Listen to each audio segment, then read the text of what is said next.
a law that is not implemented is damaging, but one that promotes inadvertently or otherwise son preference is in fact against the principles of equality as enshrined in the Indian Constitution. So I would now like to request for the release of the report, Syeda ji.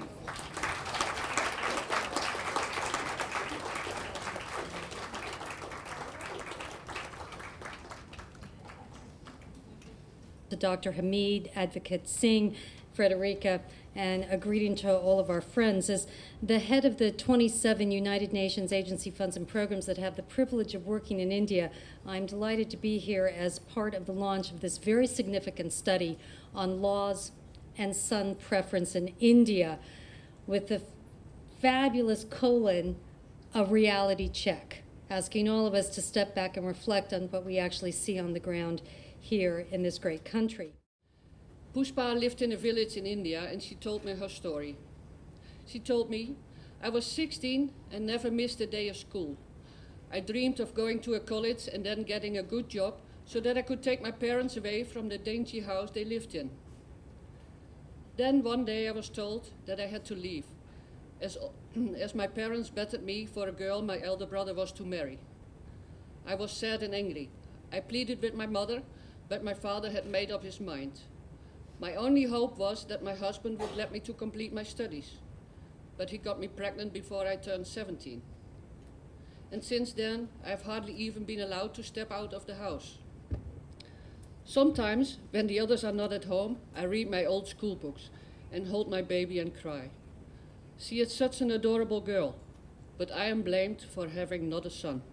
Stories like this are the reason why the United Nations Population Fund looks at laws that do not work in the advantage of girls, which in fact might contribute to a skewed sex ratio we are currently facing.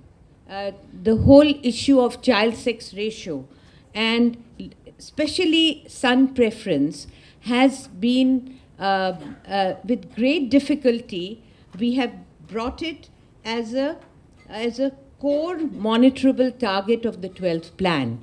With the help of UNFPA and UNICEF and UNDP, we were able to go across the country and find out what is happening from the northeast to the south to the west to the north to literally from Kashmir to Kanyakumari, regionally, the 5 regions, to find out that halfway through the plan, are we really halfway to achieving the monitorable targets? And if not, what are the people saying? We have recommended appropriate budgetary allocation with prioritization for women's and girls' issues, rights and entitlements, and increasing women's representations in the police, judiciary, as well as in critical administrative roles such as revenue officers, public transport and infrastructure. Many times the states do not implement these central acts because they say that it is the domain of the state government. So how you resolve this contradiction between the state law and the central law? We have been asking the states to have a multi-sectoral policy for the care and protection of the girl child, which is also one aspect of what Kirti is writing about in this report. Some states have complied.